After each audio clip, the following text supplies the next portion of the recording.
Hello दोस्तों, स्वागत है आपका हमारे YouTube channel arts accounting services में। तो आज का हमारा वीडियो जीएसटी के सेक्शन 2 के बारे में होने वाला है, जिसमें कि हम जानेंगे address of delivery, address on record, agent, assessment, audit, capital goods, casual tax pair, composition supply of goods and composition supply of service. तो सबसे पहले हम एड्रेस ऑफ डिलीवरी के बारे में जान लेते हैं, जो कि हमारे जीएसटी के सेक्शन 2 के सब सेक्शन 2 के अंडर आता है। देन यहाँ पे है हमारा एड्रेस ऑफ डिलीवरी, यानी कि जब हम किसी सामान को डिलीवर करते हैं तो वहाँ पे जो हमारा एड्रेस होता है, जो कि बायर का रिसिपिएंट एड्रेस होता है, वह एड्रेस हमारा एड्रेस ऑफ डिलीवरी के नाम से जाना जाता है। तो यहाँ पे लिखा गया है address of recipient of goods और service both indicates on the tax invoice issued by a registered person for such goods service और बोथ। तो देखिए यहाँ पे ये कहना चाहता है कि एड्रेस ऑफ डिलीवरी उसको कहा जाता है जो कि हमारा एड्रेस ऑफ रिसिपिएंट होता है, यानी कि जो व्यक्ति सामान ले रहा है उसका जो एड्रेस होता है उसी को हम एड्रेस ऑफ डिलीवरी कहते हैं। यानी कि जिस एड्रेस पे हमारा बायर सामान को पिक करता है वह एड्रेस हमारा एड्रेस ऑफ डिलीवरी कहा जाता है। एंड जो हमारा इनवॉइस होता है, जो रजिस्टर्ड पर्सन एक इनवॉइस जनरेट करता है, उसमें जो एड्रेस मेंशन किया जाता है वह हमारा एड्रेस ऑफ डिलीवरी कहा जाता है। देन नेक्स्ट है हमारा address of records, means the address of the recipient is available in the record of the supplier. तो देखिए यहाँ पे एड्रेस ऑन रिकॉर्ड का मतलब होता है जो हमारा रिसिपिएंट है उसका जो एड्रेस है, यानी कि जो हमारा रिसिपिएंट होता है उसका हम एक डाटा अपने पास रखते हैं, उसका एक बायोडाटा हमारे पास होता है। तो जो उसका एड्रेस हमारी बुक्स में होगा वह हमारा एड्रेस ऑफ रिकॉर्ड कहलाएगा। देन नेक्स्ट है हमारा agent means a person including a factor, broker, commission agent and auctioneer और any other mercantile agent by whatever name called who carries on the business of supply or recipient of goods or service both on behalf of other। तो देखिए यहाँ पे जो हमारे agent होते हैं, agent यानी कि जो कि एज अ मीडिएटर हमारे लिए वर्क करते हैं। जैसे कि एक कंपनी किसी चीज़ का प्रोडक्शन करती है, मान लीजिए कि एक कंपनी है जो चाय पत्ती का प्रोडक्शन करती है, लेकिन वह जब अपने पार्टनर को ढूंढते हैं, यानी कि वह तो सप्लाई कर रही है, तो उनको एक बायर भी चाहिए होता है, यानी कि जो उनसे सामान को खरीदे। तो मान लीजिए अगर कोई व्यक्ति उनको मीडिएटर के थ्रू, यानी कि कोई व्यक्ति मीडिएटर बन जाए और उनको बायर के पास मिला ले, यानी कि जो इनमें मीडिएटर का वर्क करेगा बायर एंड सप्लायर के बीच में, वह हमारे लिए एक एजेंट हो जाएगा। तो यहाँ पे उसकी बात की गई है। देन नेक्स्ट है हमारा assessment. Then assessment it determines of tax liability under this act and includes self assessment, reassessment, provision assessment, summary assessment and best judicial assessment। तो देखिए हमारा असेसमेंट, बेसिकली असेसमेंट तो हम सभी जानते हैं, यानी कि एक ओवरव्यू जो कि चेक किया जाता है उसी को हम असेसमेंट कहलाते हैं। It determines of tax liability, यानी कि हमारी जो टैक्स लायबिलिटी है उसको यह मुआवजा करता है। And this act include self assessment, यानी कि जो असेसमेंट होते हैं वह हमारे कई प्रकार के होते हैं, जिनमें से एक है सेल्फ असेसमेंट। देन नेक्स्ट है हमारा रीअसेसमेंट। रीअसेसमेंट यानी कि जो हमने असेसमेंट कर रखा है उसको दोबारा से असेस करना। देन नेक्स्ट है हमारा प्रोविजन असेसमेंट। देन नेक्स्ट हमारा समरी असेसमेंट एंड लास्ट है हमारा बेस्ट जजनल असेसमेंट। तो जो ये हमारा section 2 sub section 11 and clause 59, तो जो ये हमारा सब सेक्शन 11 है ये भी 4 पार्ट में डिवाइडेड है, जो कि जिनमें से सबसे पहला है sub clause 59 self assessment. Self assessment यानी कि जो असेसमेंट हम खुद से करते हैं उसको हम सेल्फ असेसमेंट कहते हैं। देन नेक्स्ट है हमारा provisional assessment. Then provisional assessment यानी कि जो हमारा करेक्ट टाइम होता है सप्लाई का, उस टाइम हमको टैक्स लायबिलिटी का एक प्रॉपर अमाउंट मालूम नहीं होता है, तो हम उसको एक मोटा मोटा अंदाज़ा लेके चलते हैं, तो वह हमारा प्रोविजनल असेसमेंट आ जाता है। देन नेक्स्ट है हमारा scrutiny of return filed by a registered person. तो देखिए जो जीएसटी के अंदर जो रजिस्टर्ड पर्सन है वह जब किसी रिटर्न को फाइल करते हैं तो उसकी स्क्रूटनी यानी कि उसकी जांच पड़ताल करना भी गवर्नमेंट के एक्ट के अंदर आता है। देन नेक्स्ट है हमारा assessment of non filing returns. तो यानी कि उन लोगों का मुआवजा करना, उन लोगों की जांच पड़ताल करना जो लोग रिटर्न को फाइल नहीं कर रहे हैं, उसके पीछे का कारण ढूंढना कि वह लोग रिटर्न फाइल क्यों नहीं कर रहे हैं। देन नेक्स्ट है हमारा sub clause 63 assessment of unregistered person.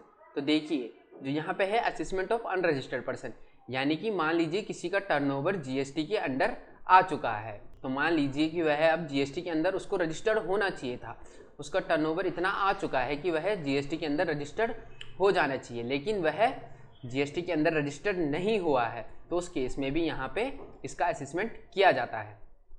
Then next है हमारा ऑडिट। तो दोस्तों जो हमने यह असेसमेंट किया है उसका एक निरीक्षण करना कि जो हमने यह असेसमेंट किया है यह सही है या गलत है, इसके लिए यह ऑडिट किया जाता है। तो यहाँ पे है it means the examination of record, यानी कि जो हमारे रिकॉर्ड है उनका एक examination, return and other document maintain और furnished by the registered person. तो जो एक रजिस्टर्ड पर्सन है उसके बिजनेस के रिगार्डिंग जो भी उसने रिकॉर्ड एंड डॉक्यूमेंट मेंटेन किए होंगे उन सबको हमारे ऑडिट के अंडर लिया जाता है।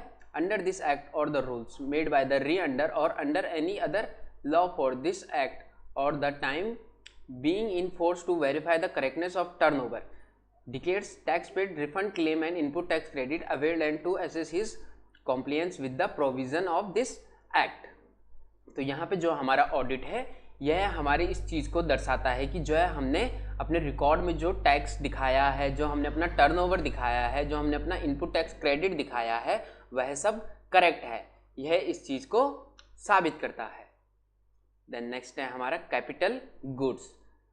Then it means the value of which is capitalized into books of account of a person claiming the input tax credit and which are used indeed for further of use course of furthermost of business।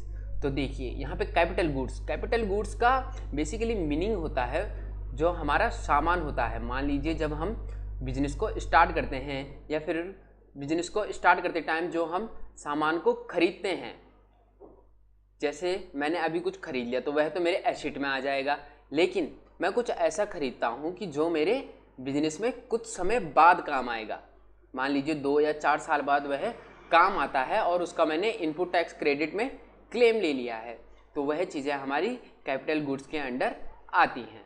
Then next है हमारा casual tax payer. It means a person who occasionally undertake transactions involving supply of goods और service और both of business whether as principal agent और any other capacity in state or union territory where has no fix of place। तो देखिए यहाँ पे साफ साफ mention किया गया है फिक्स्ड प्लेस, जिसका कोई भी फिक्स प्लेस नहीं होता है। मान लीजिए कि कोई ट्रेडर है, वह गुजरात में ट्रेड करता है, लेकिन वह सोचता है कि मैं मुंबई जाके ट्रेड करता हूँ, तो अब वह परमानेंट शिफ्ट नहीं हो रहा है मुंबई, वह 2-4 दिन के लिए मुंबई चला जाता है, तो वहाँ वह जो सेल करेगा वहाँ के लिए वह है कैजुअल टैक्स पेयर हो जाएगा। इस केस में हमारा कैजुअल टैक्स पेयर एप्लीकेबल हो जाता है।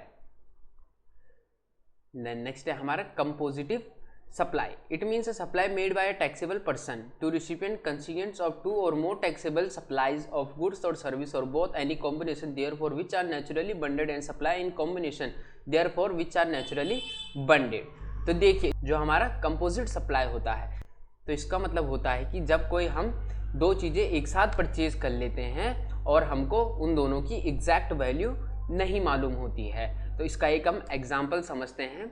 जैसे कि मान लीजिए आपने एक रेफ्रिजरेटर खरीदा, उसके साथ आपको उसका वोल्टेज फ्री में मिला और वह दोनों आपको साथ में पड़े 20,000 रुपये के, एंड 20,000 रुपये में आप उसको अपने घर लेके आते हैं, एंड लेकिन आपको इस चीज़ का नॉलेज नहीं है कि आपका फ्रिज और वोल्टेज की रियल वैल्यू क्या है। हो सकता है कि आपका फ्रिज 19,000 का हो और वह वोल्टेज 1000 का हो, ऐसा भी हो सकता है कि आपका फ्रिज 18,000 का हो और आपका वोल्टेज 2000 का हो। तो इस केसों में हमारी कंपोजिट सप्लाई होती है। इसकी इलस्ट्रेशन दी गई है यहाँ पे। Where a goods are packed and transport with insurance the supply of goods, packing material and transport are example of composite supply. तो देखिए यहाँ पे मान लीजिए आप कोई ऑनलाइन किसी सामान को ऑर्डर करते हैं तो आपको कुछ एडिशनल मनी पे करना होता है। वह एडिशनल मनी आपको एज अ ट्रांसपोर्ट सर्विस या फिर उसकी पैकिंग सर्विस हो गई, तो इन सब चीज़ों पे हमारा कंपोजिट सप्लाई एप्लीकेबल हो जाता है। देन नेक्स्ट है हमारा कंटिन्यूस सप्लाई।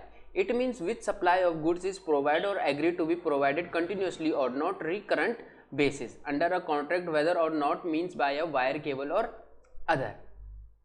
तो देखिए यहाँ पे है हमारा कंटिन्यूस सप्लाई। कंटिन्यूस सप्लाई जैसे कि इसके नाम से ही पता चल रहा है, कंटिन्यूस मतलब निरंतर, लगातार जिस चीज़ की सप्लाई की जाती है, तो वह हमारी कंटिन्यूस सप्लाई के अंडर आते हैं। लेकिन उसमें हमारा क्या इन्वॉल्व नहीं होता है, वायर केबल। वायर जैसे कि हम इंटरनेट हो गया या हम जो ये शटअप बॉक्स वगैरह लगाते हैं, वह कंटिन्यूस सप्लाई के अंडर नहीं आएगा।